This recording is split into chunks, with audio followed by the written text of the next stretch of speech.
Welcome to sunny Leith. Sunshine on Leith. The sun has disappeared. It was a beautiful sunny morning this morning. But rain is actually forecast, believe it or not. Quite grey looking sky, isn't it? Say hello everybody. Type a little chat so I can see who's there. How's everyone doing today? Get a big hotel, the ocean mist.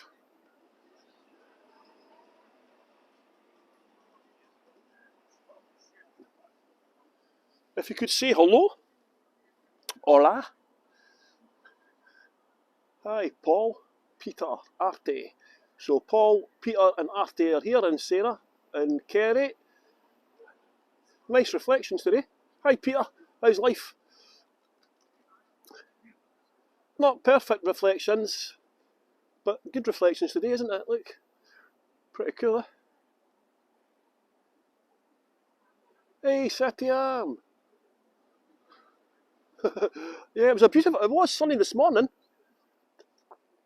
How is the picture quality coming across? Diane, Lewis, hello Diane. How's everyone doing?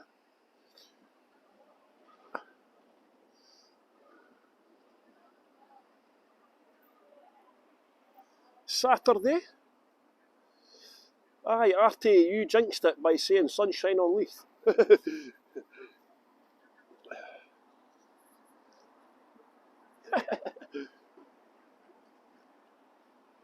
Let's try to get reflections, but there's too much wind. It's about... The wind's not strong at all. I mean, you can hardly feel the wind, but there is definitely a wind there. Good picture. Hey Anne, how you doing? How's life?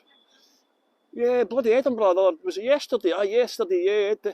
I don't think these Prism apps can cope, and Facebook and YouTube and all that. I don't think they can cope with lots of people being there. It's quite annoying.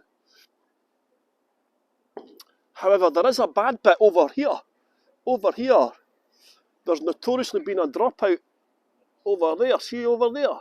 For some reason, if the gimbal, the signal drops over there. Cheryl, right, lass. What's happening? What's happening? What's the weather like down there today? Same as here? Grey? It's a good picture, Sarah, that's good. Yeah, it was lovely. It's rain's forecast later on today, actually. Rain is forecast, so let's see. It's not forecast until later on, actually, 4 o'clock or something like that. So it's not supposed to rain between 1 and 2. But anyone who has been on any virtual tour in Edinburgh, or has been to Edinburgh, you will know that it changes season 4 times in 1 hour. So I was going to leave my umbrella behind, because I went on the weather app and it says no rain until like 4 o'clock or whatever it was.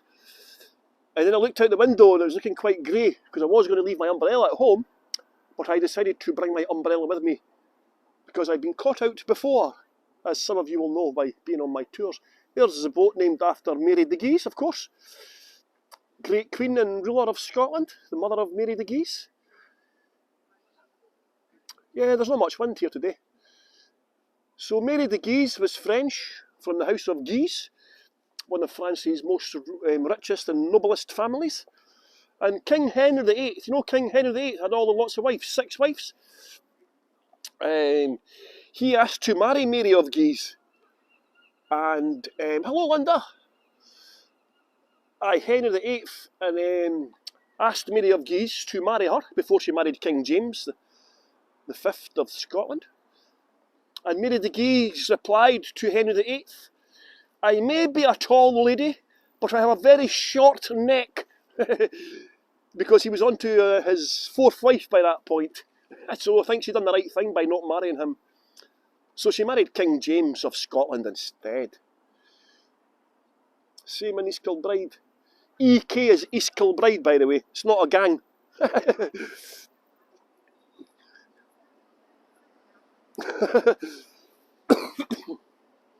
Blue skies here. The weather is grey and miserable here in southwest. Whereabout in London do you live, Sarah? I used to live Collier's Wood, Mitcham,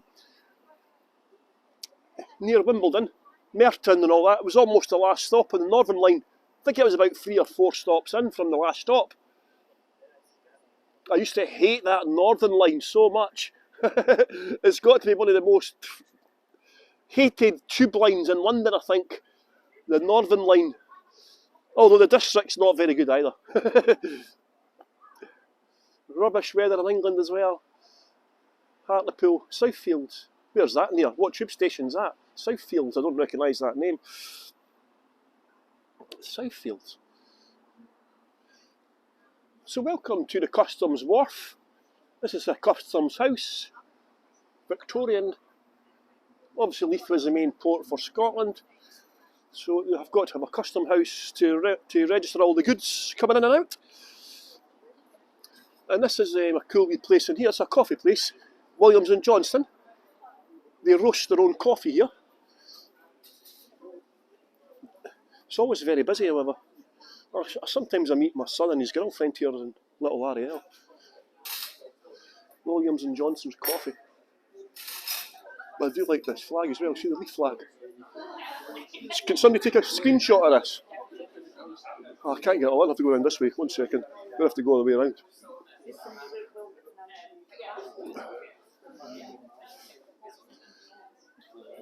I wish I could zoom in.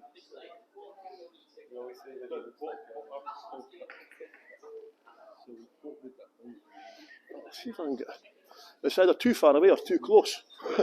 Quite annoying. Linda, you lived in Fulham. I used to go to Fulham quite a lot. Anywhere where there was a Santander bank I've been. Fulham, Chelsea, Peckham, Brixton, Clapham, Tooting, Croydon, unfortunately. Croydon has got to be one of the worst places on earth. Sorry, apologies to anyone from Croydon. Hey Dan, how's life, buddy? What's happening? Well, crop it. I need to crop it, man. I couldn't get in the bloody guy was there. Do you know what just went past, by the way? You know, in some cities around the world, different parts of the world, you get these, like, what they call beer. You know, it's all like people that sit on the benches and drinking beer and have to cycle their way about the town. Beer bicycles, or I don't know what they're called, but anyway, one just went past here. I've never seen that before. I was like, how is that legal?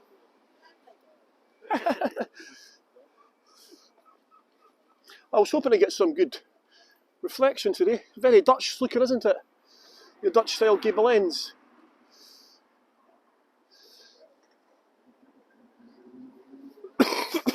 Excuse me. So this is the shore area in Leith. I think most of you have probably been on this tour before. Or been on a virtual tour of Leith with somebody. But this is where I grew up. I left England when I was 4. I didn't like the beer. It was all this Tetley bitter and mild and best and all that. So at the age of 4, I decided to pack my bags and move to Scotland where they had better beer. Heavy, special, McEwen's Export, Buckfast.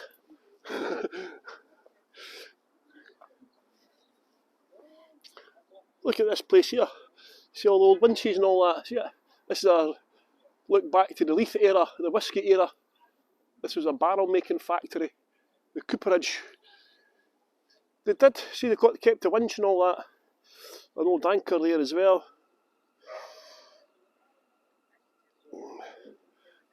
So this was a whisky barrel making factory called the cooperage.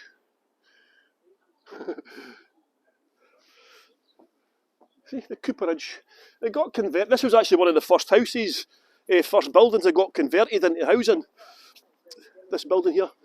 During the 1980s, Leith, like a lot of Scotland and north of England, suffered from a major decline in the heavy industries caused by neoliberalism and Margaret Thatcher. Leith was decimated. So they decided to start converting the old buildings into houses. So there's either 30 or 35 one-bedroom houses here. And they were only about £30,000 each when they were built. See the old anchors. This used to be a dry dock here. This used to be a dry dock. Just here, this bit here. So the ships could come in here. I'm assuming that's why there's nothing being built on this. You know, because look, it's quite funny, because that piece of land would be worth millions of pounds. You could get about 200 houses on there. But I'm assuming because it was a dry dock, they can't maybe get permission or something like that. I don't know what it is.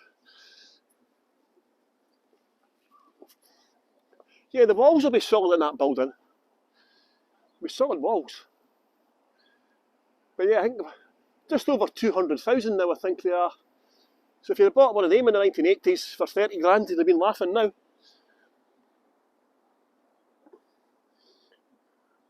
Sometimes you get nice cool reflections, but you can't. I'm just trying a bit. There's too much wind for the nice reflections, isn't there, in the water? This is the water of Leith. The water of Leith. So we're going to go up here. Just going to do a little circular tour today, just to show you. I'm going to just do a couple of wee bits of stops, and I'll show you where the market. I'll take you to the market at the end and have a quick look around the market. Some different stalls there today. The same people are not there at the market every week, so there's different stalls there today. So we'll find out what stalls are on today. We'll see this bridge here, by the way. It must be listed ground. I don't know what it is. I thought it was because they had because it was a dry dock, you know. Maybe the foundations wouldn't be secure, I'm not sure. But this bridge here was the first bridge that connected. See, over this side of the bridge is North Leith. No, South Leith. That's South Leith. What we're getting, my north and south's confused. So over the bridge is South Leith, okay? And this bridge here, not this actual bridge, this is a replacement bridge. The first bridge, there only used to be one bridge connecting this side to this side, the other side. And the bridge was built in the 15th century. It used to be a drawbridge, of course. The ships could sail right up the water, but it's not a drawbridge anymore, as you can see. But about a year and a half ago, actually, they turned it into a pedestrian area. So this used to be traffic would pass through here, you know. So the traffic would come down there. But about a year ago, they blocked it all off for pedestrians and cyclists and all that. Neighbourhood zone. Low traffic neighbourhood zone, or something like that it was called. And they've banned cars. This bit along here, after like 12 o'clock, it's only buses that could come along.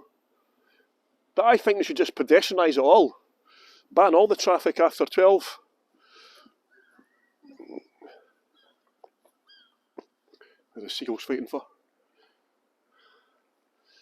Oh, there's my house, everyone. Say hello, house. Hi, house.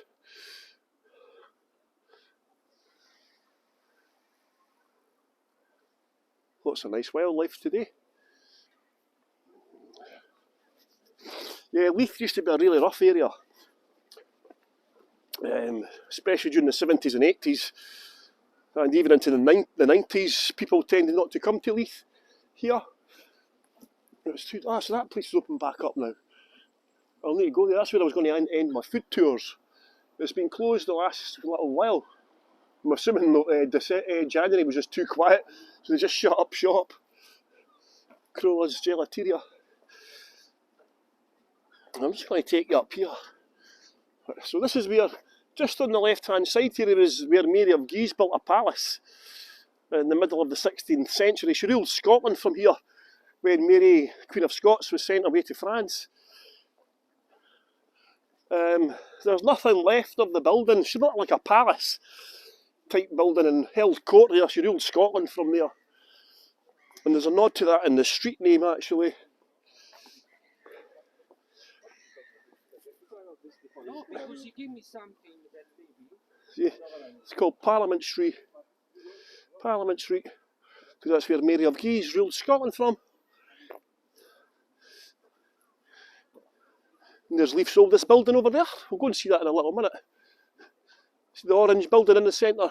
That's Leith's oldest building.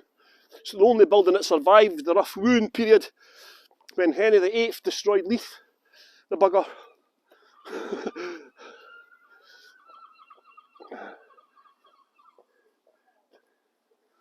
Nice, nice. Well, I've never been to that gelateria. They do like waffles and pancakes and all that stuff as well.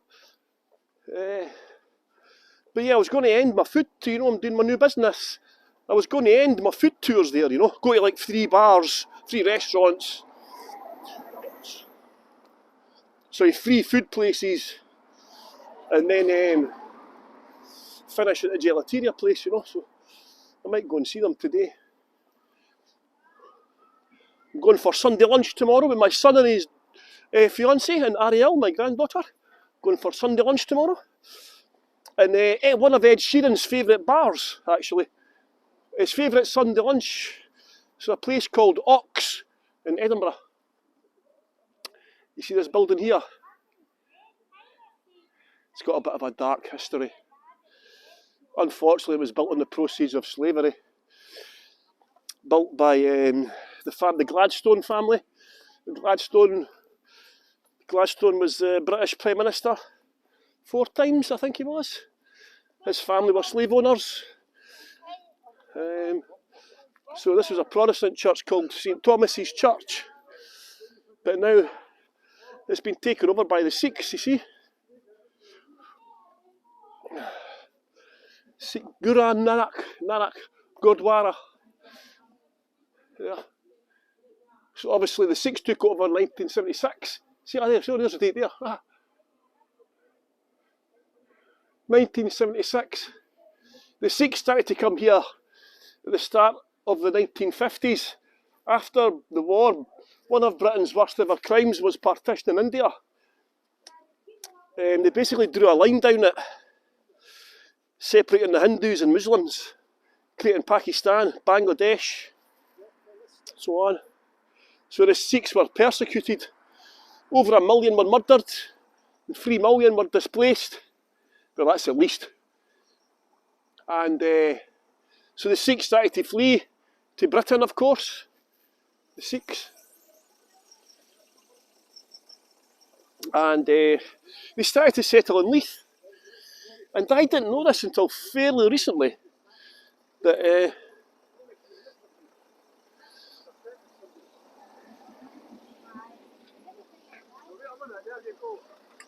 the Sikhs I used to live in Portland Terrace. When I moved here from England, I lived in a street.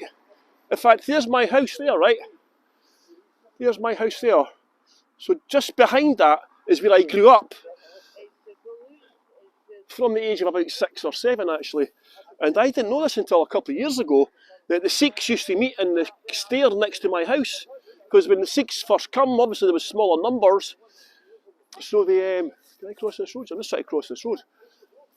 So they just used to meet in people's houses when they first came, you know. And then they started hiring a room as more started coming. And then eventually in 1976, there was so many people, so many Sikhs, that they took over the church. St Thomas's. Elizabeth. Aye, if you can like the video and subscribe to my channel, that'd be fantastic. But one of the ladies, a lot of the men were out trying to get jobs, obviously, right? A lot of the ladies were from rural villages and they couldn't speak English and so on. So the Sikhs started to organise themselves. So a lot of them were called Singh, S-I-N-G-H, and one of the ladies was called Trishna Singh, and she started to get organised. She started getting English classes, English lessons for the ladies who were stuck at home, because they were quite isolated, you know. Can you imagine what it's like? You've come from a rural village in India, you've come to Scotland, where it's freezing cold, and all these people speak with a funny aggressive accent. there's been a murder. What a harrowing sight it must have been for the ones. But yeah, she started getting organised and doing like English lessons, organising day trips and so on. And they eventually took over a cafe as well. And the cafe was to give the ladies employment opportunities and to get out the house and training opportunities as well. So yeah, Trishna Singh's a very good lady. And she actually became an MBE, Trishna, because of her works in the Sikh community and in the community in general. She got an MBE, and she's also the honorary Sikh chaplain, first Sikh chaplain lady in Edinburgh, or Glasgow was it, sorry. Yeah, she came on my tour a couple of years ago actually, Trishna Singh. Lovely little lady. I say to her, I'm going to get a statue of you. She says, do you want me to die? I says, no, I don't want you to die. I says, but, you know. So look, so that's Trishna Singh. What a lady, isn't she? Look here. I'm just going to prove it to you. That plaque, you can't see it, but it says this is the site of the birthplace of Sir John Gladstone, 1764. Father of the Right Honourable, I don't know about Honourable, William Ewart Gladstone, 4 times British Prime Minister. Yeah, and he got compensated the equivalent of £85 million when slavery got abolished. The slaves got nothing, but the slave owners and the plantation owners were compensated. So they got the equivalent of £85 million. And anyone who has been in Britain and spent money before 2005, you helped to pay them off, because that's when we finally paid off the bill. David Cameron, the ex-British Prime Minister, who's now the unelected Foreign Secretary of England and Britain, his family were slave owners as well. And the money has obviously been passed down, and which enabled him to go to Eton. So look here. Anyone recognise that one? Hi, Ashraf from Florida. Yeah, I'm trying to get I think I've got about 750 something subscribers. I need to get my watch hours up. I've only got 1100 watch hours, and I need to get 3000 watch hours before I get monetized on YouTube. So if you could run some of my videos in the background, that would be great. So look here. Queen Victoria. Oh, hello, Sticky Vicky. 1837 to 97. So what was that? 60th Jubilee, was it? Yeah, so this used to be the Leith Hospital. Here, see this? Look here. So one of the ladies that I like to talk about now and again is a suffragette, a Scottish suffragette called Grace Ross Cadell. And she was, you've all heard of the Edinburgh Seven, yeah? Sophia Jex-Blake, Elsie Ingalls and so on. They were the first female doctors. See, the pavilion was erected in commemoration of the Jubilee of Her Majesty Queen Victoria in 1897. So the hospital had not long opened, actually. And of course, this was at a time when it was only men who were allowed to become doctors. And Sophia Jex-Blake had applied to study medicine at Edinburgh University. And Edinburgh University said, no, we're not changing the rules just for one person. So Sophia Jex-Blake put an advert in the local paper, or the national newspaper, and 6 ladies replied. Well, more than 6, but 6 ladies and Sophia Jex-Blake applied to Edinburgh University. And of course, they couldn't use the same excuse, we're not changing the rules just for one person. So they had to allow the ladies to join and study medicine. To their eternal shame, of course, the Edinburgh University did not give them the degrees until 150 years later. Isn't that shocking? I think the First Lady didn't get a degree until like 1894, 1897, something like that. Hey, Suzanne. Look at this, Mill Lane. It's named Mill Lane because of all the mills that used to be alongside the water of Leith, by the way. Yeah, and this is the Leith Hospital. It used to be Leith Hospital. It closed down in the 1980s. This was the accommodation for the ladies, because Leith Hospital played a big role in allowing the ladies to become doctors and nurses, actually.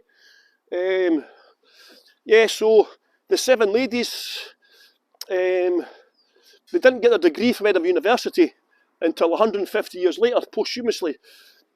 But Sophia Jex Blake set up a school of medicine for ladies, and Elsie Ingalls and Grace Ross Cadell went, but they both fell out with her. The Sophia Jex Blake's, she was a strict disciplinarian, and her teaching methods were a bit strict, shall we say. Elsie Ingalls left and started her own school of medicine for ladies.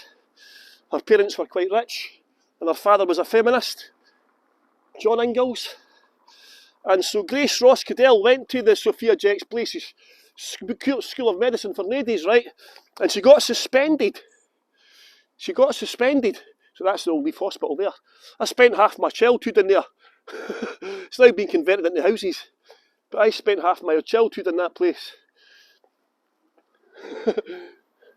And yeah, so what happened was, right, Grace Ross Cadell and her sister, she also had applied to the School of Medicine, and they were supposed to finish at 5 o'clock PM, right? And you know what they did? They stayed past 5 o'clock to monitor a heart patient, right? They actually stayed on later to keep an eye on this person. Well, Sophia Jex Blake decided to make an example of her and expelled her. And, well, Grace Ross Cadell was a suffragette. She was not one to be messed about. So she sued Sophia Jex Blake for £500 and won. She didn't get the £500, she only got 50. But yeah, so don't mess with Grace Ross Cadell. She eventually became a doctor. She went to the school set up by Elsie Ingalls and qualified to become a doctor. But she also became a suffragette as well. So that's Leith Hospital.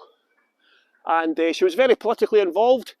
She was a doctor. She never married, but she did adopt 4 children, Grace Cadell.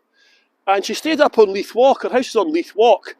And her house became a refuge for the suffragettes, because what the authorities would do to some of the suffragette ladies they would put them in prison, right?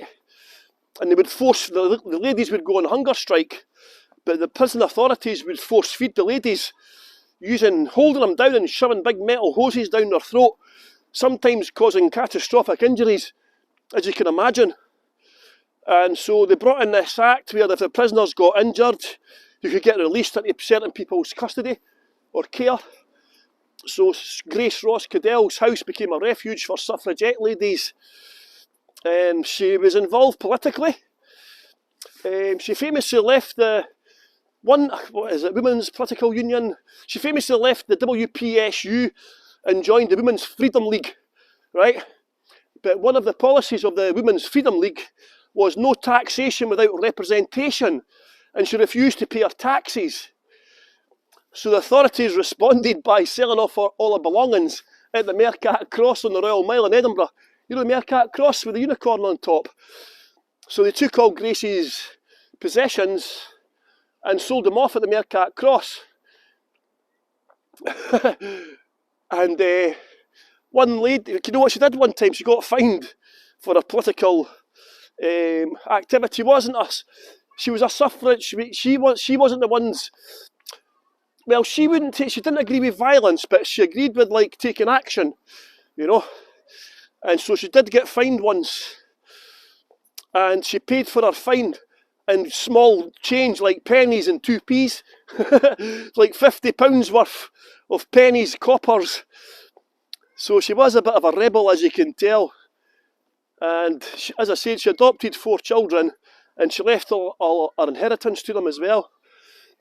Her house no longer stands, unfortunately. It got knocked down at the start of the 1900s and it got turned into a printing place. But the printing place fell away as the internet came out and technology advanced. So the house is now a hospital. So I think that's quite apt, isn't it? The site where her house stood is now National Health Centre for Chiropodists, Chiropody or whatever you call it. So go on, Grace Ross Cadell, remember the name? Famous Scottish suffragette. Grace Ross Cadell. Yeah, good on her. So there's my house up there, right at the top. Say hello. Hello, house. Keep on forgetting about the delay. It's really weird, this delay. It's quite mild today, actually. It's about 10 degrees Fahrenheit. It's a pity we've not got really still waters. We could have got some good reflections in the water. So you've got 3 Michelin star restaurants here. You've got one there. That green one in the corner is Michelin star. And just where we're going with the market, there's another Michelin star called Tom Kitchen. So you've got Martin Wishart's, the Heron, and Tom Kitchen. Scotland only has 11 Michelin star restaurants, and 3 of them are here in Leith. How cool is that? So this is the Water of Leith walkway. We can't go all the way along it because it's been under construction. They're building a skate park and stuff for the teenagers, so that's quite good. But I'm just going to show you Leith's oldest building. It dates back to 1493, little coots and all that, look. Swans, ducks, different types of hens. There's a lot more wildlife. They've put in these, wee black one. They've put in these floating things further along for plants and the birds, the wildlife to go on. It's quite cool. This is called the Shore area, Shore, S-H-O-R-E. And that's because the ships used to shore up. The ships used to tie up. The ships could sail all the way up here before. But at the end of the 1960s, they closed the water off at high tide. So the waters, it's went from being 20 feet deep to being like 1 foot deep in places as well. So pretty sad. In fact, it was what's his name that died? Prince Philip. He came to Leith to press the button that locked off the tide at high tide. It was a big event. That's Leith's oldest building. The St Ninian Manse. So back in the 15th century, North Leith and South Leith over there. That's South Leith on this side of the river, and this is North Leith. Okay, so back in the 15th century, they were completely different parishes. So they built a bridge. So nod back to the Leith docks. They built a bridge because the church in Leith, St Mary Star of the Sea, had it was too busy, so they had to build a new church. So they decided to move the church over here. So this is a nod back to the old dock area. Leith was a working dock. Well, it still is a working dock, but just not as Maggie Thatcher closed it all down. Shored up, yeah, that's why it's called that. Shored up. Because the ships were tied up. To vandalise that one. That building in the back of that one's still there. You see the boat in front of it, the 2 buildings behind it are still there. Where the floating hotel is. And this is the St Ninian Manse, built in 1493. It survived the rough ruin. Henry VIII destroyed Leith in 1544 and 1547 because Leith was the main port for Scotland, you see. So Leith got destroyed by Henry VIII, but this building survived because it was made out of stone. The whole of Leith was destroyed twice. So then after the Protestant Reformation of 1560, it got taken over by the Protestants. They added a bit on in 1600 here. And then this bit here, this is the oldest Dutch style steeple in Edinburgh. You see the steeple at the top? This is what we call a Dutch style steeple. And this is the oldest one in Edinburgh. Surviving one, and it dates back to 1675. It's now just little offices. It's owned by the Scottish Conservation Trust, I think. So its future is served. It's a Grade A listed building, of course. But yeah, that's Leith's oldest building. Beautiful church, I do like that church. Let's go here now. we're just going to go up now and hear about a Jacobite warrior.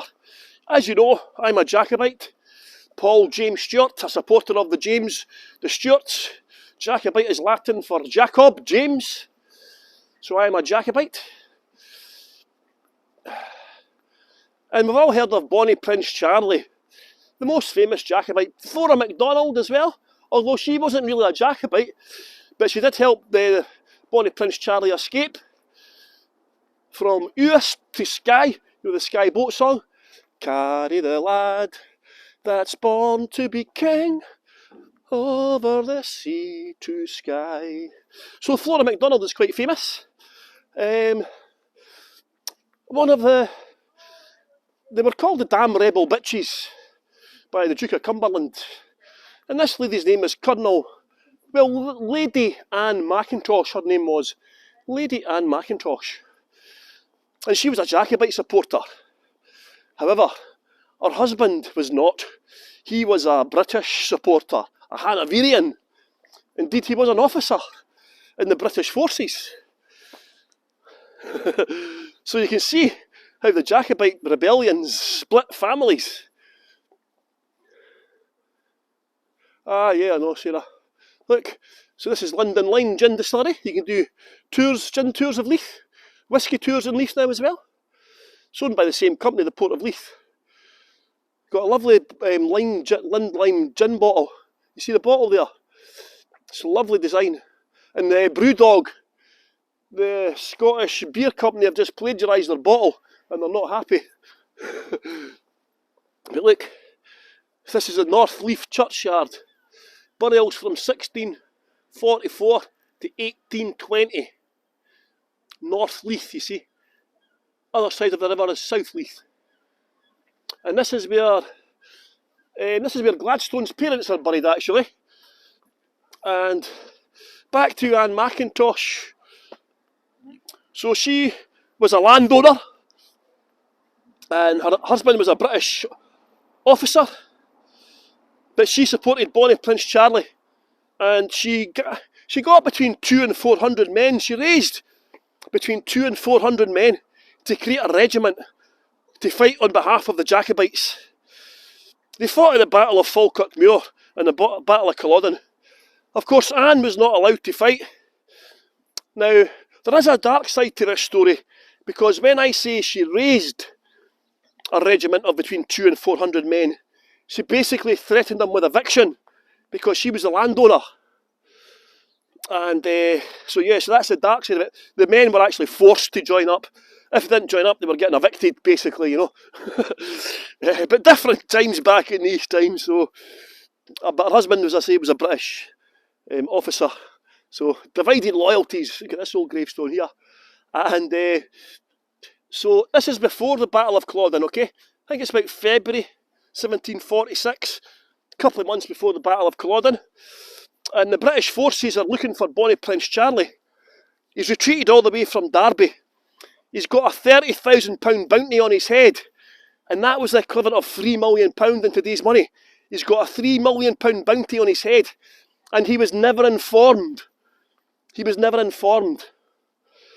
But that might have been because the British didn't take the information, because they wouldn't want Bonnie Prince Charlie to become a martyr for the Jacobite cause. So there is a debate about whether the Brits, you know, kind of ignored it and let him go. But so Lady Anne Mackintosh, she's actually got Bonnie Prince Charlie in her house. So just, Culloden is near Inverness, okay? And also near Inverness is a place called Moy, M-O-Y. And that's where her house was, Anne Mackintosh. Her house was there, right? So she's got the prince in her house. Bonnie Prince Charlie's in her house. There's thousands of British forces looking for him. So word got back to her husband that Bonnie Prince Charlie was in his own house. Now, so he's got he's thinking, oh no, Bonnie Prince Charlie's going to be getting into my wife. And plus he's maybe thinking about the £30,000 bounty as well. So 1,500 forces started marching towards Anne Mackintosh's house. Luckily, a Jacobite supporter had got ahead of the advancing British forces, and they managed to warn Lady Anne that her husband and 1,500 men were on the way. So Lady Anne, there was only a handful of servants there, and so Lady Anne Mackintosh said to her staff, right, you go out, make as much noise as you can, and try and hold them off, and I'll try and get the prince dressed, and we'll try and make it an escape, right? So it was pitch black, no street lights in these times, of course. So 5 people went out, 5 people, right, that's all they had. And she says, make as much noise as you can. So they had a drummer and like rifles. So they went out just wah, banging drums, shooting at them. And the British forces were so terrified, they thought it was the whole might of the Jacobites coming towards them. So 1,500 men ran away from 5. 5 of them. Only one person was killed, the poor bagpipe player leading the British forces, because it was Scottish on both sides, remember. And yes, only the bagpiper got killed. And the prince walked into Inverness the next day and took Inverness without firing a shot. Obviously, after the Battle of Culloden, in fact, what happened was Bonnie Prince Charlie actually took her husband when they went into Inverness the next day with an army. Bonnie Prince Charlie actually kidnapped her husband, but he released her into the arms of Anne Mackintosh, and he christened Anne Mackintosh Colonel Anne. Colonel Anne. Gee whiz, I got a fright there. I thought somebody had stolen the plaque. Aye, so her husband gave her the title, the honorary title of Colonel Anne. So she was called Colonel Anne Mackintosh. So after the Battle of Culloden, she was actually kidnapped. She got caught by the British forces, but because she was a lady and her husband was a British officer, she was let go. You know what I mean? She was let go. And then she moved to Leith. She moved to Leith. She's actually buried here. So I'll just read this plaque out to you. Many of the surviving gravestones reflect Leith's maritime history. Amongst those buried here are the grandparents of the 19th century Prime Minister William Gladstone, the Jacobite heroine Colonel Anne Lady Mackintosh, who raised a regiment for Bonnie Prince Charlie in the 1745 Rising, is also buried here, alongside the Reverend David Johnston, who founded the Blind Asylum in 1793. So she's buried in here, and this is a little white. This is a rose plant. Well, there was a rose plant here. There is here.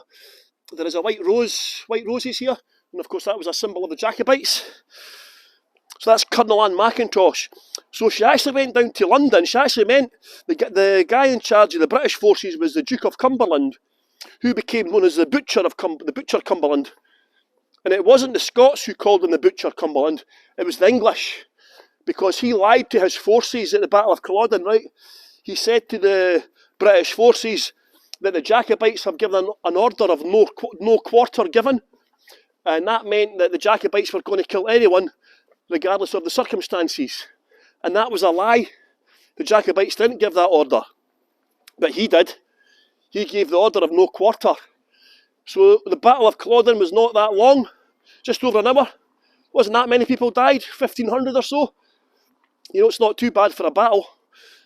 And but it was the aftermath. So what happened was what would be classed today as genocide. The British forces went on a campaign of occupation, mass rape, murder and pillage. They banned Gaelic and tartan and bagpipes and weapons. And so when these crimes were revealed, when they returned to London, the English called them the Butcher Cumberland. And that's why some people in Scotland today, including myself, call the British flag, the Union flag, the Butcher's apron, because of the crimes committed under it.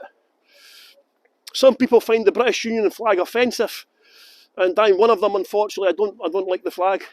It just represents colonisation, slavery, drug dealing, murder, and so on. But that's just a personal opinion, you know. And yeah, so she went down to London, right? And she actually met the Butcher Cumberland at a party. And the Butcher Cumberland got her up to dance to a Hanoverian tune. And Lady Anne Mackintosh, Colonel Anne, got her revenge. She got the DJ to put on a Jacobite tune. And she got the Butcher Cumberland up to dance to the Jacobites. Jacobite song.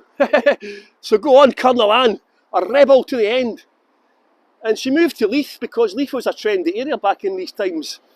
But so, find out more about famous Scottish ladies. But this here, I'm just going to show you here. This is Oliver Cromwell occupied Scotland in the 1650s. And this was a fort, a citadel, built by Oliver Cromwell. He was the English guy who chopped off King Charles I's head. Oliver Cromwell. He banned Christmas in England for a little while as well. And he built a little fort around Leith when he occupied Scotland. And when he left, that arch is all that's left. See the archway? So that's all that's left of the fort from 1656. There's a famous painting actually of the citadel when the English forces left. All the locals destroyed it, right? They started knocking it down and stealing all the stone to build houses for themselves. I thought that was quite good. Take that.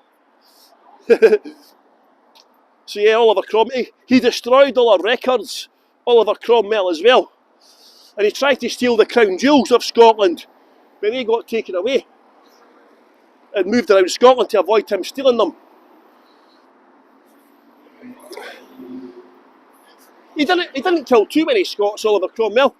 He only killed a couple of thousand or so, sent 1,500 on a death march, and he sent a few hundred to the colonies as indentured servants as well. But when Oliver Cromwell went to Ireland, that's when he committed genocide. They wiped out whole villages in Ireland, Oliver Cromwell, including women and children. So yeah, unfortunately we've got streets named after him here. The Scottish Government. I got a job here in 1995 as a gardener, despite never working as a gardener in my life. Oops. So this used to be the whisky bonds. As I mentioned earlier, Leith was the whisky capital of Scotland. In the 1800s, they had over 100 whisky bonds and distilleries here. And this was the whisky bonds. VAT 69 Highland Queen as well, named after Mary Queen of Scots. Glenmorangie was made here in Leith as well. But it's now these got converted into houses as well. So these are all houses and like little offices and so on. There's restaurants at the bottom. Nice bars. Nice sitting out areas as well here. And this is where Tom Kitchen is. So this is the third Michelin star restaurant just along here. This bar opened up just during lockdown actually. Just before lockdown I think they opened up Lost in Leith.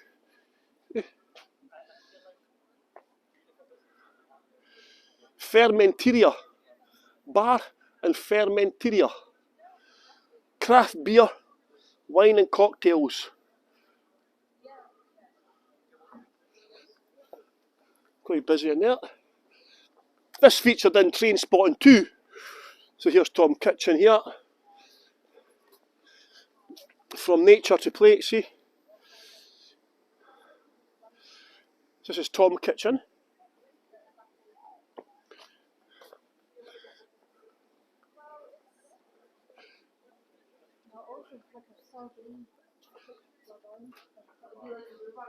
Oops. This is the third Michelin star restaurant now. Tom Kitchen. As you can see, look. Michelin.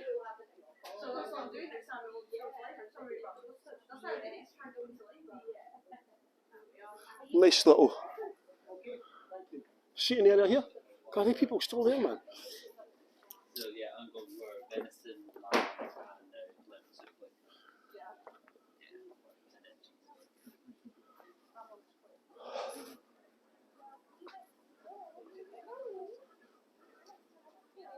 Well, I was trying to get a look at the menu, but as you can see, it's just suddenly turned into the busiest place in Leith, man.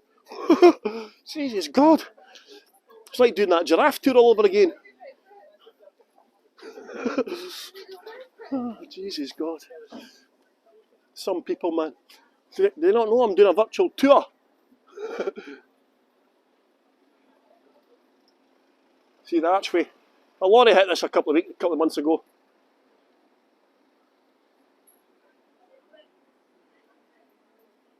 So this is Leith Market, everyone. We're just at Leith Market now. Every Saturday it's on. I wish this car, what are you doing, buddy? Some people are just so stupid, aren't they? It makes you wonder how they survive on a day-to-day basis, some people, man. This is Leith Market.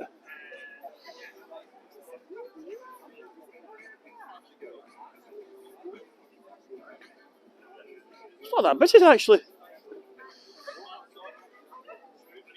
Lots of different stalls here. Got Fred's Backyards Barbecue, Texas-inspired craft barbecue. Got the coffee shop next door as well. Excellent coffee there, by the way. Professionally made. Get yourselves into Leith Market. African food.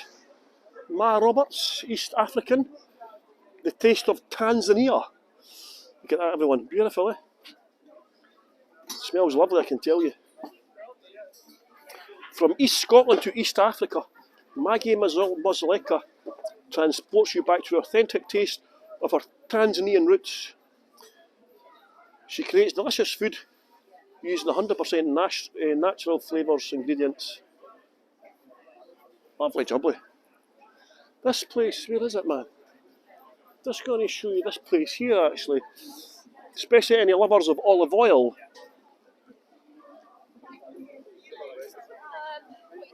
Lots of different food stalls here. But look at this.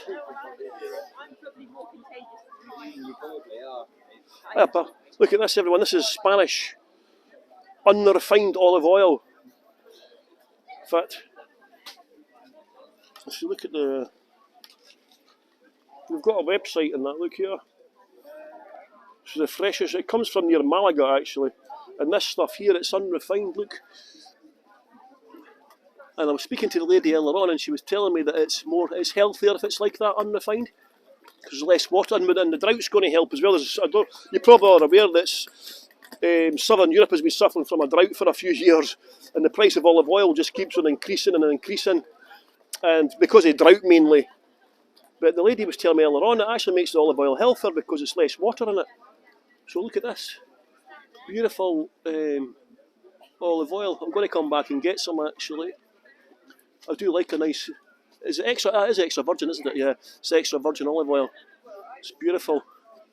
And you were telling me earlier on, it's a lot harder to get imported than now because of Brexit. Absolutely is. So what was it, 60 Yeah. forms? Yeah. 60 different pieces of paper to fill in. And what was it, Jacob B. Smog said, oh yeah, well, make it much easier. You should be in prison, that man. But anyway, that's a different story. But look at this, I'm intrigued by this as well. Look at this, it's the healthiest way to have butter in the world. Look. Sorry? I could use this video. Look, olive oil and rosemary whipped butter.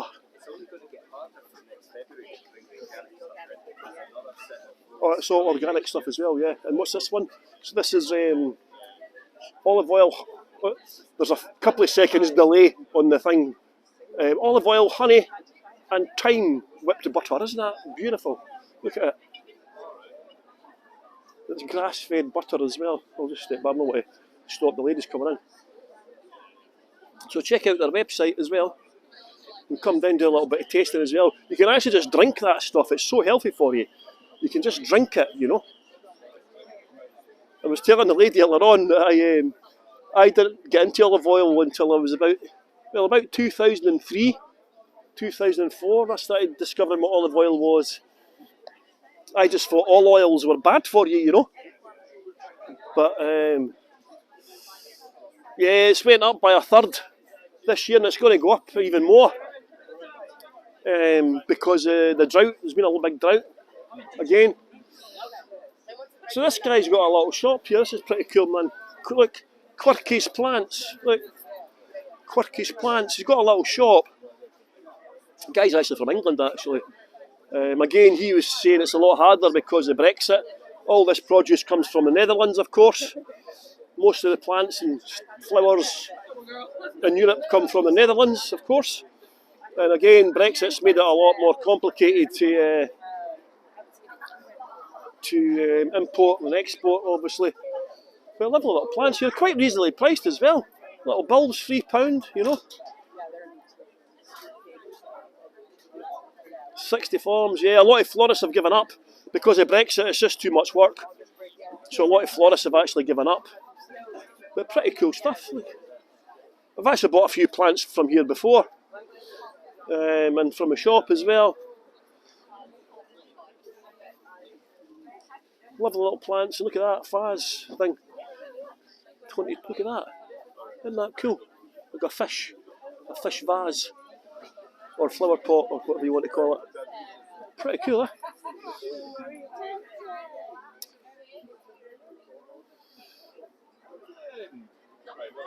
Lots of local artists and craft stalls here as well.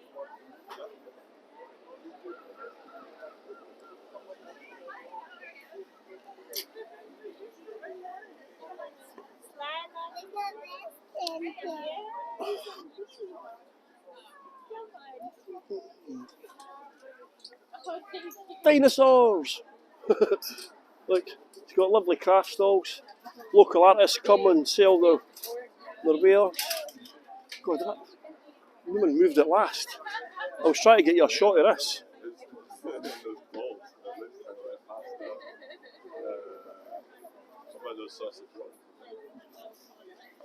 God, this family, man, move! You've no idea the trials and tribulations of being a virtual tour guide, trying to get you some nice postcard shots and all that, and of course people are oblivious that you're doing a virtual tour and you've got people on it. They just think I'm talking to myself. Oh, this is a lovely one here as well. You've got the vegan cheeses and the French stall. Oh, what happened there? Sorry about that, I just switched the gimbal off for some reason. A glug jug. So like here, this is all the French produce. This is all French stuff. If you like your French, you look. Chaise. My French is... they've got a shop on the other side of Edinburgh, Collington Road. Websites, it's all French. Is it only French produce you sell? Yeah, all French. All French. So lovely sausage and cheeses. Mackerel here as well. Lots of lovely cheeses. I've always tried, I don't like blue cheese, but I've always said to myself, I want to try more French produce. Look at the lovely sausages. Beautiful stuff. What's that, tomato? That's tomato juice. Is that tomato juice? Oh, soup. Oh, tomato soup, is it? Oh, wow, that's soup. I thought it was tomato juice for drinking. It's soup. Butternut. What's that one? My French is terrible. Leek. Oh, is it leek? Is it? Leek. Ketchup. French ketchup. Look at that as well. You'll see that. Look. Of course, you've got the old alliance between Scotland and France, dating back to 1295. Continues on today. The French are one of the biggest buyers of Scotch whisky. Of course.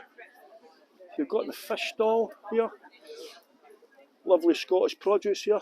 Hi guys, West Coast. Got lovely Scottish produce here. Dover sole, one of my favourites actually.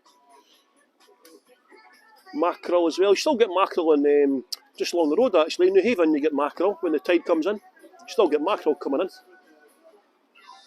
Whiting, haddock, coalies, monktails, cod. Of course, haddock's probably the most popular fish. Skatelings as well. Salmon. Spurdog. Spurdog. I heard of that one from the North Sea. So look at this. A broth smokies, that's a famous fish. Smoked haddock, that is. You see them, a broth smokies. Their quality there. That kippers. Is that a kipper, eh? Is it? Oh, I like kippers, man. Spurdog is called rock salmon. Rock salmon? It's a type of, like a dogfish, it's small shark. Is it very fleshy? Yeah. There's no bones, it's cartilage. That's that there, spurdog.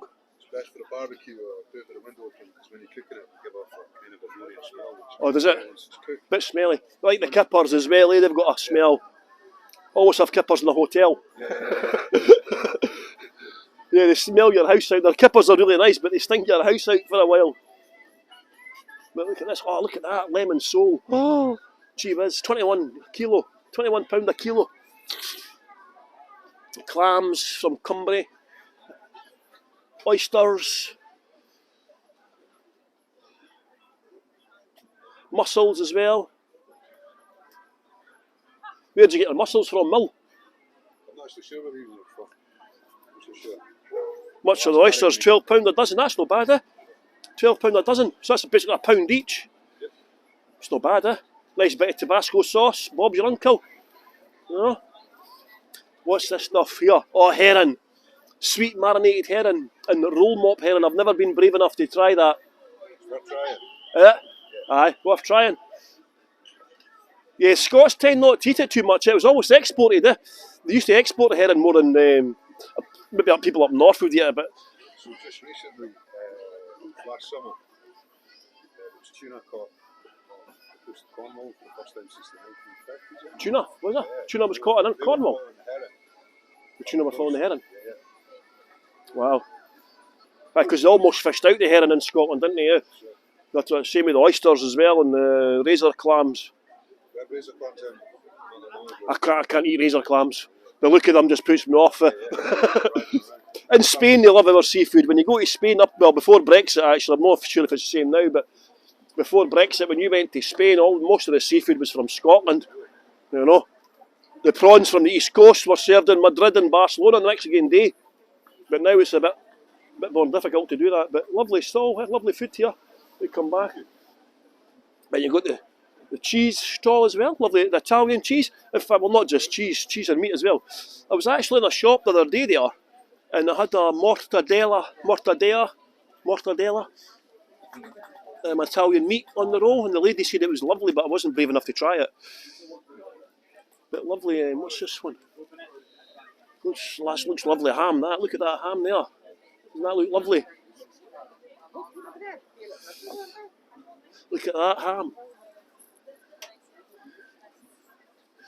Some kind of, looks like Parma ham or something, I don't know what that is. Looks lovely, but what's this one here, my dear? This one Which one? is spec. It's like smoked parma ham. Smoked Parma ham, is it? Smoked, that was speck is. Wow, looks lovely, eh? That's very nice. What's this? That's just Parma ham. This one is just parma. Wow, looks beautiful, eh? Yeah, a lady was telling me about that yesterday, that mortadella, but I wasn't brave enough.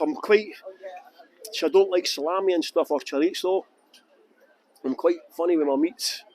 Lovely cheeses as well. Okay. Lovely cheeses as well. And then you've got the Scottish produce here, organic, Peelham. They've got a website as well, peelham.co.uk. This is like dry cured meat, dry cured bacon and ham, gluten-free sausages and burgers. Beautiful looking stuff as well. Oak smoked back bacon, dry cured. Free range pork back bacon, veal, pork salami. Look at this, pancetta. We're really lucky to have this market in Leith, you know. Beautiful stuff.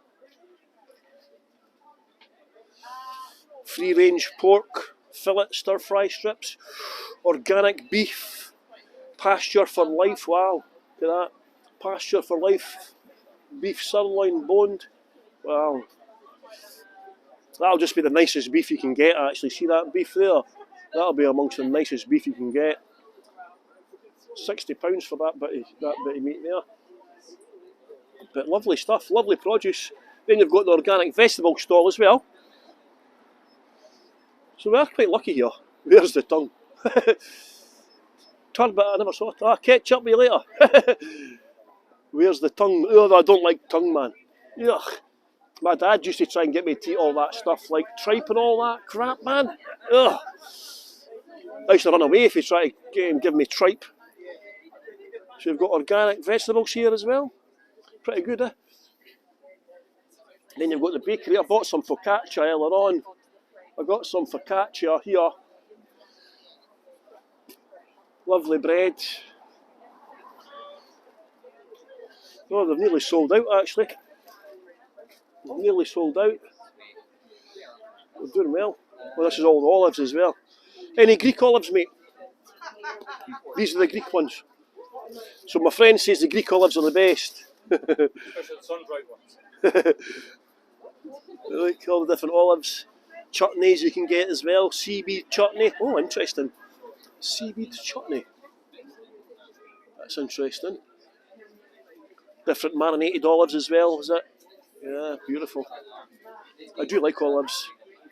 I remember when I first started eating olives, I could only eat the black ones first. It took me a bit of a few months to get used to the taste, and then I started eating the green ones.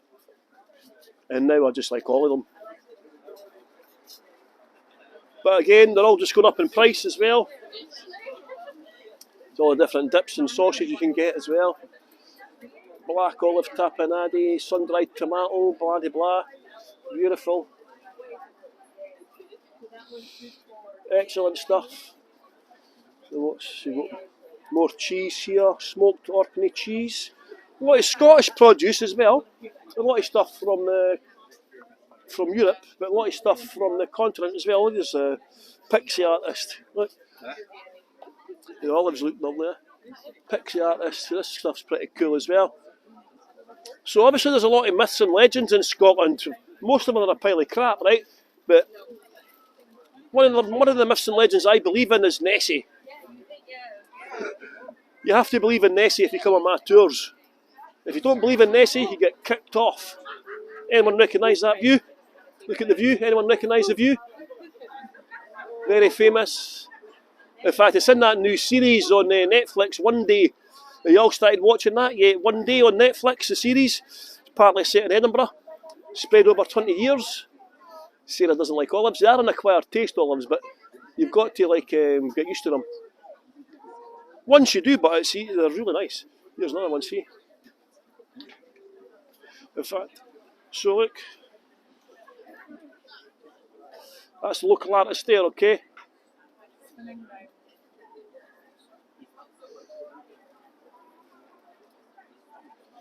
It's hard to keep it still, there's a 2-second delay. Try to keep it still for you to photograph. So as you can see, lots of local artists as well come down. Oh look, there's, look at that view. Anyone recognise that as well? I've had my photo taken on that bridge, the Silkwind Bridge. St Andrews. Of course, Leith is the real home of golf, not St Andrews. Leith is the real home of golf. Just remember that, everyone. Well, this is from Caithness Smokehouse. So again, good Scottish produce here. Smoked duck. Oh wow, smoked mussels. Halloumi style cheese, wow. Have you got any whiskey cheese? I had whiskey cheese a couple of years ago on a tour, it was fantastic. I've not seen it since. Have you had it? I'm under 18. I don't think it's got any alcohol in it, I'm not sure, but because I don't like whiskey, but it was quite nice, you know. Lots of different sauces. Got Cranachan in a bottle. Wow. Wow, what's that? Dessert sauce. Wow. Bet that's nice. Cranachan's a famous traditional Scottish dish made out of porridge oats, basically, cream and raspberries. So this is for pouring over ice cream. Pour over ice cream, meringues and berries. Oh, it's 25% whiskey. 25. Oh, you're selling this, but. Yeah, I know, man. I'm not even. Dessert sauce for grown-ups, but that looks lovely, that, by the way. And what's the other one? Whiskey with lemon and chilli. Oh, wow. So that's for pouring over chicken, fish, veggie burgers and salad. Whiskey with lemon and chilli. Wow, that sounds interesting, doesn't it? And what's the other one? What's this?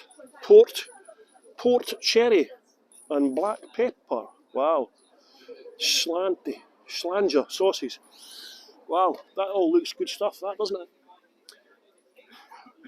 Created on the Isle of Lismore, made in Oban. Very good. Milk, is that proper Scottish milk? Oh, made by, with cream at the top, milk. From our pedigree brown Swiss cows. Pretty cool that. Oh look, this one's sold out. Oh, here's Indie Prince guy. This stall's excellent, but if I can get near it. Look. This is the guy. See, if you've seen the posters in my house, when I have to do tours from my house, this is where I get all my pictures from. Look. Ah, look. Nessie. Do you want to believe? I want to believe.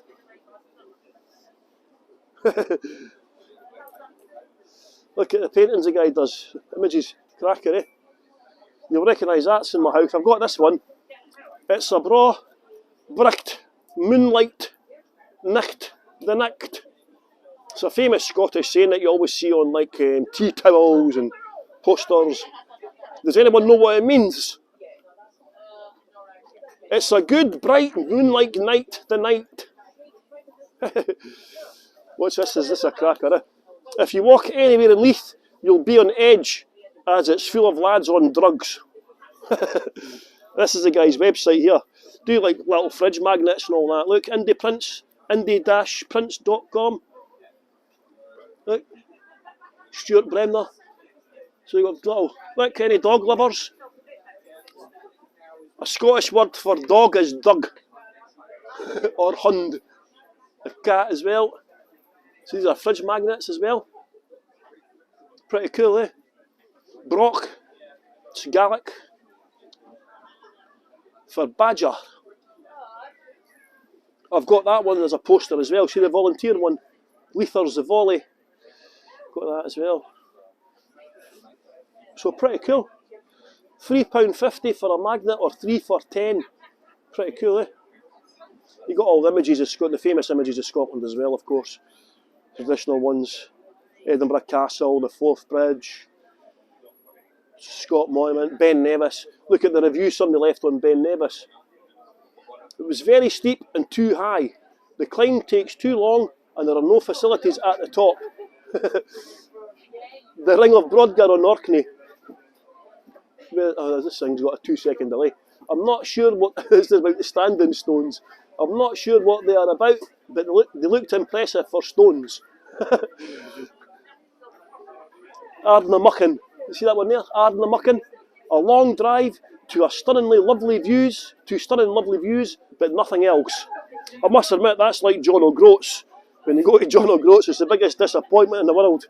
Never ever go to John O'Groats unless you have to. There's just nothing there. Look at that one. Monarchy. Nine Dank. There's the Proclaimers. Look at the Proclaimers as well. Stag. Look at that. That's a beautiful one, isn't it? Look at that, everyone. Get your orders in. Got presents coming up. Buy some beautiful fridge magnets.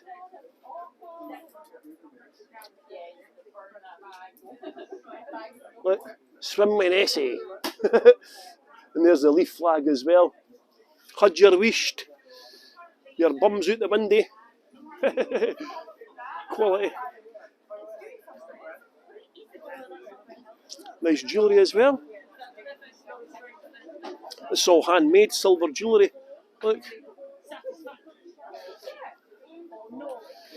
Oh, lovely, delicate handmade stuff. Look at this. Necklaces, earrings. Beautiful.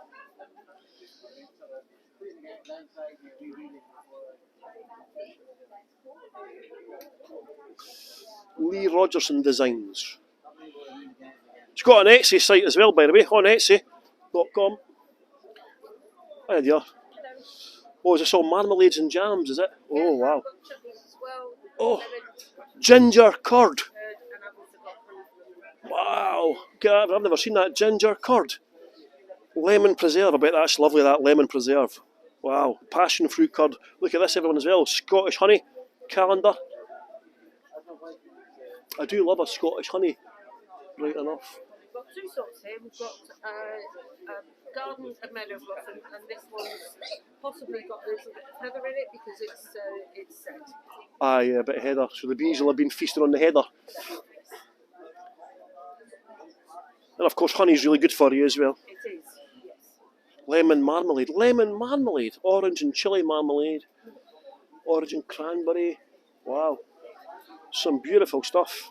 Pink grapefruit and ginger marmalade. Sorry, pal, just got to get this one. Look at this. This is intriguing. Look at this, everyone. Sweet balsamic dressing with chilli. Like a little gift set for £40, $39.95. Tea, chutneys, marmalades, balsamic, jams. Beautiful. Is it all Scottish? All Scottish as well, everyone. All Scottish. As I'm saying, we're very lucky to have this Leith Market on a Saturday. Pretty cool, eh? Some nice stuff. And I think that's mostly everything. What's this guy here got? A little bit on this side. Oh, this lady's got not much stuff left. Ah, pal, not got much left today. All gone, the whole lot. Look at this. That's because the cakes are really good, right enough, eh? Scottish Wildlife Trust as well. Got a stall here. Oh, look, there's iconic Scottish. The red squirrel. There's not much of them left now. There's certainly none in Edinburgh anyway, that's for sure, eh? No red squirrels in Edinburgh. No, some in the borders still, eh? Some in the borders and up north. Oh, this is a map of where they are. Yeah, I go up tours of Scotland and they've got signs up, watch out for the red squirrels. Because they're an iconic. They get they don't breed with the grey squirrels. That's right, they don't breed with grey squirrels, do they? It's a different species, but they do. The grey squirrels are the invasive species of North America. They're rats, man. They're rats. Yeah, because they're stronger than the red ones, aren't they? And they. That's one of our projects there. It's called Riverwoods. Going to start planting trees on the river coast of Scotland. Try to connect them up, make it green arts for nature. Because they're trying to give young salmon tree cover. Atlantic salmon. Oh wow, Atlantic salmon. Atlantic salmon are now on the endangered species list as well now. Are they? December like last year. Yeah. So the Atlantic salmon are now an endangered species as well. We've got a Living Seas project for protecting marine areas, the west coast of Scotland, and shorelines as well, okay? They get these big dredgers that come along and they just scoop everything up, man. It's disgusting, eh? That's the European beaver. Just introduced that in that little area. The beavers have been introduced to certain areas as well. And it's also been moved up to local life for that centre. Just moved up to Loch Lomond National Park. Just also runs a walk with a snorkel trails all around the coast of Scotland as well. A snorkel trail. Wow, pretty cool if you're into that, eh? Wow. They do a lot of good work, the Scottish Wildlife Trust. There's a map of Scotland, as you can see. So we're down here. We're here. Great. There's a delay. There's a delay on the camera, mate. It's a nightmare. And you can see how big Scotland is. We're actually 1/3 of the landmass of Britain. But when you include the sea, right, you can look how Scotland is shaped, right? Well, England and Wales are surrounded by opposite countries opposite them, right? If you look at the top of Scotland, there is nothing up there until Iceland. So when you include the sea, Scotland is actually larger than England. Isn't that an amazing stat? When you include the sea, which you do under international law, remember, because think of all the resources in the sea. Scotland is actually bigger than England. But somehow we're too wee, too small, too poor to become independent. Look at this beautiful stuff as well. Soul food. Different. Some couscous and salads and stuff. Looks lovely. Is that potatoes? Yeah, it's potato peas and smoked paprika. Oh, smoked paprika. I can't do smoked. I'm so fussy, right? If I can have paprika, I can tell if it's smoked and I don't like it. Isn't that bizarre? I can tell. It's nuts because I love paprika, but I don't like smoked. But look at the lovely salads as well. Cakes as well. Look at that. Oh. Hope you're all starving at home, by the way. Look at that. What's that one there? With the Banana peanut butter and jam. wow, that looks stunning. Banana, peanut butter and jam. Wow, that looks beautiful, by the way. And a pretzel on top. Wow, that looks lovely, isn't it? And big cookies as well. Pretty cool. So I think that's just about the whole of the market I've showed you, everyone. So hopefully you've enjoyed the tour today. Pretty cool market, isn't it? So the next time you come to Scotland, everyone, try and be here on a Saturday. In fact, I've just put up on one of my, obviously I'm starting my new tour company this year, so I thought I may as well do a tour on a Saturday of Leith, right? Every Saturday do a tour of Leith. So I'll do a tour of Leith, kind of like what I've done just now, but a bit more. And but then finish the tour here so the people can come to the market. Yeah, and then hopefully the market stallholders will get a bit of a boost. I did bring some coach parties here last year and they loved it, you know. And they did buy quite a lot of stuff as well. So I'm hoping by bringing my tour groups here, the stallholders will benefit and the local economy will benefit.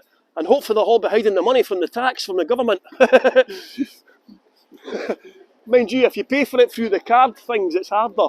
But if you give them cash, it's easy to avoid tax, you know.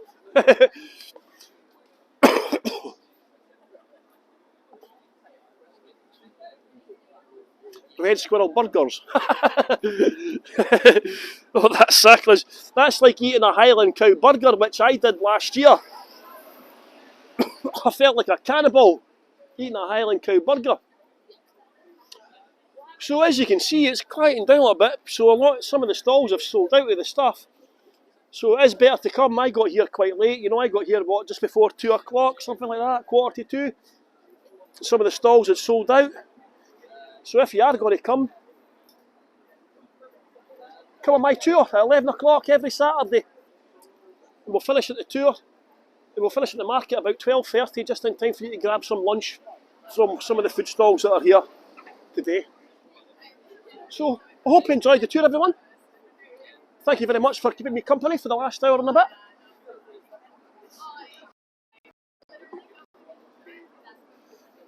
Yeah, thanks very much everyone for coming on my tour today.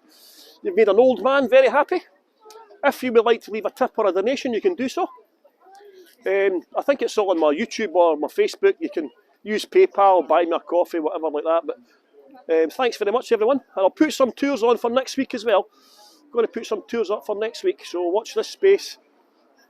And hope, well, depending on the weather's been pretty ropey this week as well, so hopefully there'll be an improvement next week. So let's it's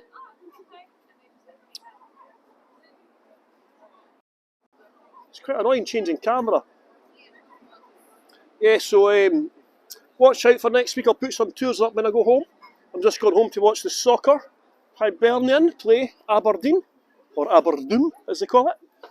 And it looks like it's still not rained, so I'm quite happy it's not rained. Like, dry. So, take care everyone. And remember, if you're going to come to Scotland, come on at the weekend and come to the Leith Market, okay? Take care and I'll see you all soon. Bye-bye.